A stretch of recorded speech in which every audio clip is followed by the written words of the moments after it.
Welcome to episode 2 of Crafting with Zizaran, and I'm happy to announce that this series now has Russian and Brazilian Portuguese translations, and we should have Korean as well coming up. So if you're from any of those countries, feel free to tell people about that. This episode is focused on the properties of gear, and we're going to go a little bit more like advanced than in the first one and explain a little bit more.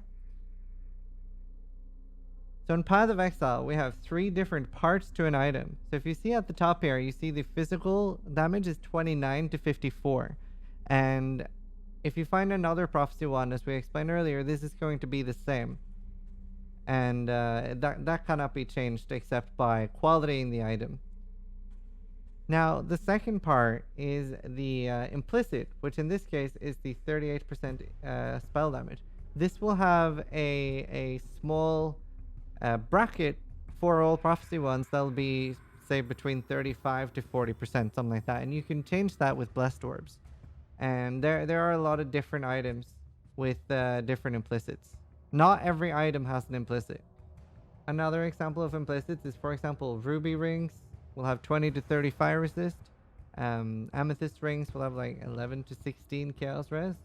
And you have like a lot of different implicits on item, but as I said, not everything has that.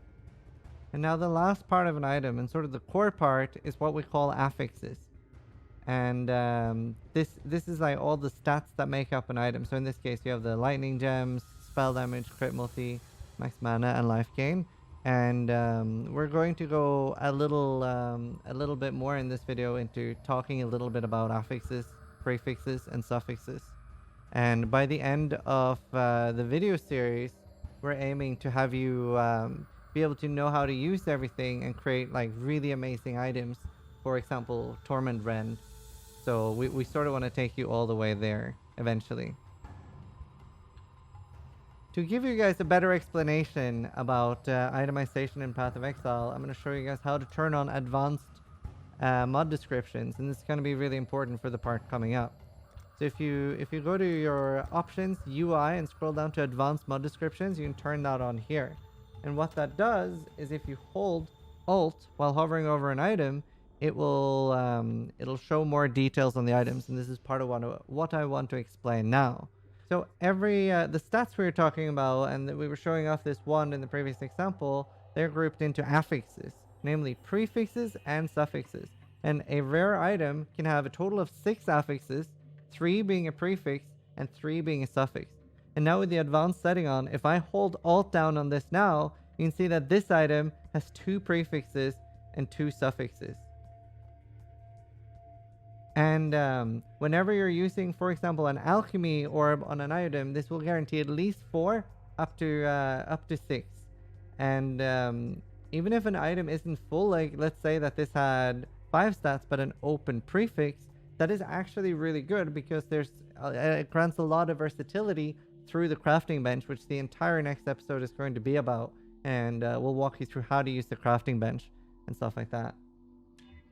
Now, a magic item can only have 1 prefix and 1 suffix. And then when you do use a regal orb on it, like we discussed in episode 1, then it'll add random. It can be either a prefix or a suffix.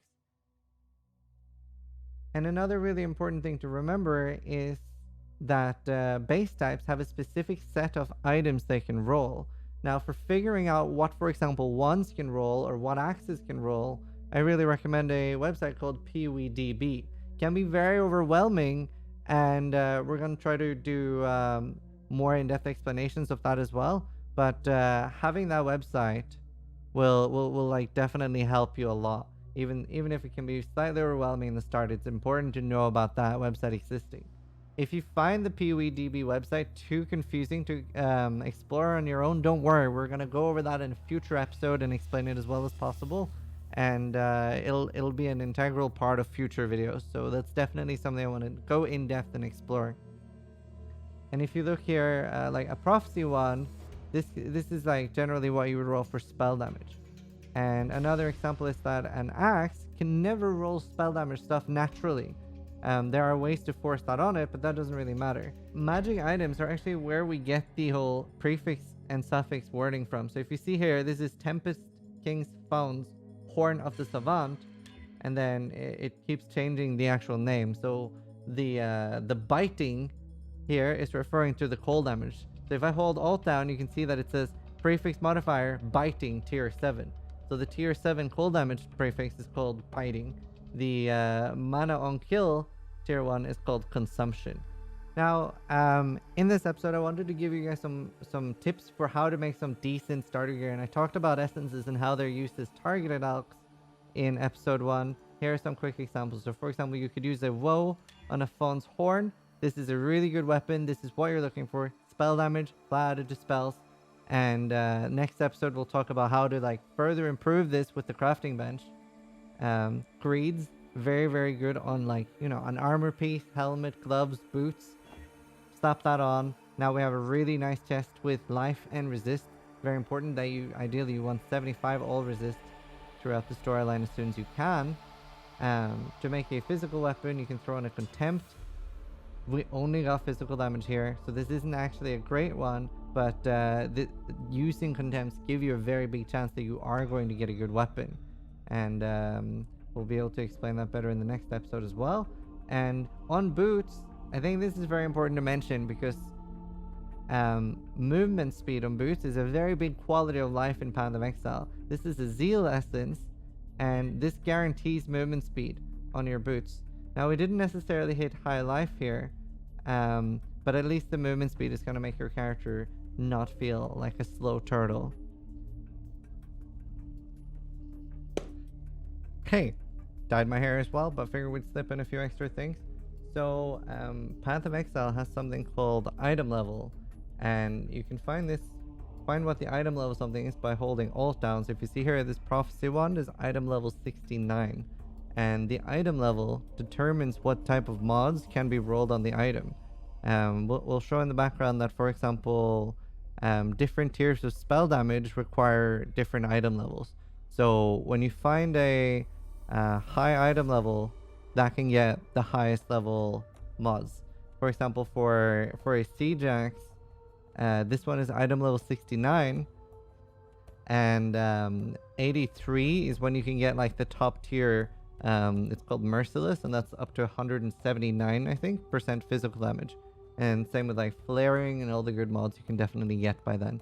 And whenever we're doing videos of like specific crafting, like how to craft an axe, I'll talk about like what the like minimum tier you would want to craft on is and stuff like that.